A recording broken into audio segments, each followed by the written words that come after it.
Not many people remember, but back in 2005, a Russian RPG called Blood Magic was released. Later, it became known internationally as Dawn of Magic. The studio behind it, Sky Fallen Entertainment, had big ambitions, aiming to deliver an experience on par with giants like Diablo and Sacred. The game launched in Russia in December 2005 and only reached Europe and the US in 2007, published by Deep Silver and Atari. It was released exclusively for PC in both physical and digital versions, including on Steam and GOG. The story is set in a fantasy world where Moto, a banished, immortal god turned mortal, returns to Earth in a bid to destroy it and regain his absolute power. Players choose one of 4 starting characters, each with unique personalities and backstories. And from there, they shape their own fate, siding with Moto, opposing him, or remaining neutral. The game's most ambitious feature was its magic system. It included 12 schools of magic, each offering 8 different spells. And here's the twist. As players use these spells, their character's body gradually transforms. Fire mages get red skin, necromancers develop a corpse-like appearance, and so on. Despite this creative approach, the game was held back by clunky controls, limited animations, and weak AI, especially in melee combat, which was often unbalanced. Even so, Dawn of Magic managed to build a loyal fan base in Eastern Europe. On the technical side, it used the Vital engine, which allowed for some visually interesting effects. But overall, the experience still lacked polish. The story and universe had potential, but technical flaws got in the way of broader success. And despite all the issues, Dawn of Magic received a sequel in 2009 with more spells and improved systems. But that's a story for another episode. In the next segment, we'll dive into gameplay mechanics, the magic system, progression, and the technical problems that define the experience.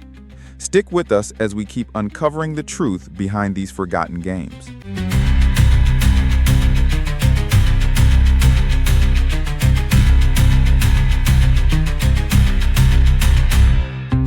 In the previous segment, we explored the context and storyline of Dawn of Magic. Now let's dive into what really drives the game. Its gameplay, the magic system, and the mechanics that defined, and in some cases complicated, the player experience. This is a third-person action RPG featuring a 3D perspective and maps connected by portals. Right from the start, you choose one of 4 preset characters, each with their own personality and style, and begin your journey at a magic academy. The magic system is the game's highlight. There are 12 different schools of magic, each with 8 spells, totaling nearly 100 spells overall. You can combine these spells to create unique effects, and the character visually transforms depending on the magic used, a very original concept for its time. However, despite this creative approach, the gameplay has flaws. Melee combat is unbalanced, with unresponsive controls and AI that often behaves erratically. This can lead to a frustrating experience for players. Another downside is the confusing interface. Dialogue balloons frequently block the screen during intense battles. On top of that, the mission design is repetitive, which causes a sense of monotony as the game progresses. On the positive side, the wide variety of spells and the freedom to shape your mage's path were praised by many players. The ability to customize and change your character's appearance based on magical usage adds a unique level of immersion, especially for that era. Despite its shortcomings, Dawn of Magic's concept inspired some indie RPGs that aimed to innovate with visual and magical systems. The Vital engine showed promise, but clearly needed more development.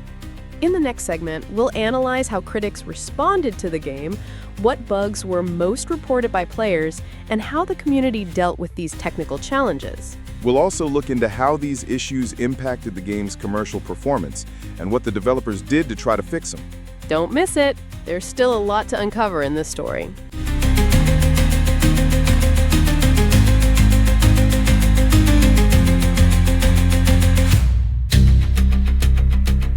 In the previous segment, we explored the magic system and gameplay mechanics of Dawn of Magic. Now, let's take a look at how the game was received by critics and players, and which technical issues most affected the overall experience. The reception was very mixed. Well-known sites like Metacritic gave it scores ranging from 52 to 55, reflecting a split between praise for the game's ideas and harsh criticism for its technical flaws. GameSpot, for instance, described the game as buggy, broken, and completely unoriginal, highlighting the many bugs that hindered progression and gameplay. Many users reported frequent crashes, a clunky interface, and overdone visuals that made it hard to navigate. On the other hand, the community praised the magic system as a fresh idea at the time, especially the spell combinations and the visual transformations of characters, which added a unique aesthetic appeal. But the bugs turned out to be a major issue. Reddit users and forum posts spoke of constant crashes, frozen quests, erratic enemy behavior, and unreliable AI.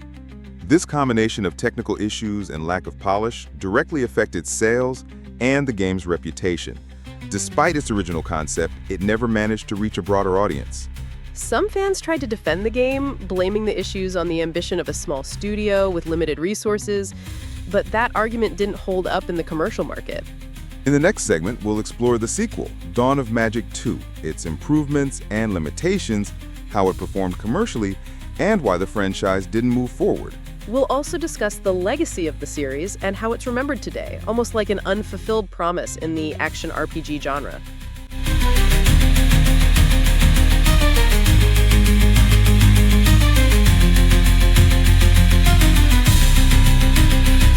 After the release of Dawn of Magic, the studio followed up with a sequel in 2009 called Dawn of Magic 2.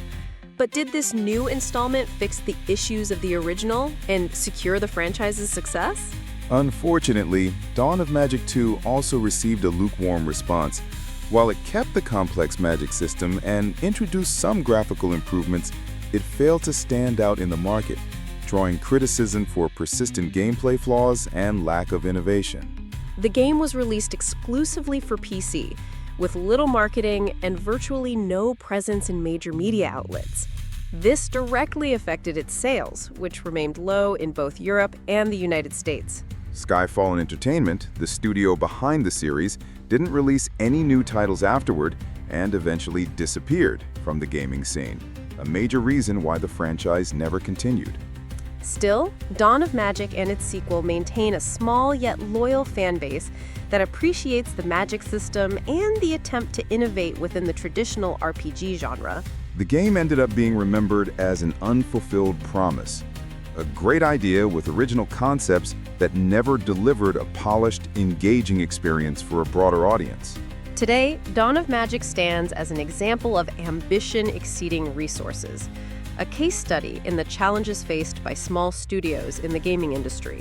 In the next segment, we'll talk about where the game is currently available, digital versions, pricing, and what to expect if you're curious to give this Russian RPG oddity a try. Stay tuned to find out everything about its current status and how to get your hands on the game.